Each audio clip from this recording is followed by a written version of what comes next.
Sa number 5, motorcycle rider patay matapos magabunggo sa nagasugata nga van. Iya motor nasunog. Makita pa sa video nga kuha ni Wolf Mendoza nga nagakaya sa tunga sang dalan ang rider matapos makabunggo iya sini nga motorsiklo sa nagasugata nga van sa highway sa barangay Punta Mesa, Banwa sa Manap na pasado alas 3 sang kahapon sang hapon. Sa unahan, makitang iya nagadaba-daba nga motorsiklo. Ang biktima, ginkilala kay Christopher Montebano, 33 anyos, samtang ang driver sang van, ginkilala sa kay Haresco Darius, 48 anyos, lunsay mga residente sa Victoria City. Sunod sa kay Police Staff Sergeant Ivy Alvarez, ang investigador sa Manapla PNP, gikan sa norte ang motor kag naghalin naman sa sur ang van.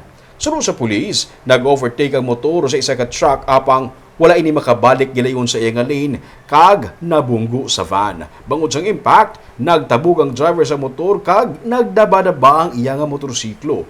Giningagaw padala ang biktima sa ospital apang deklarar nga dead on arrival.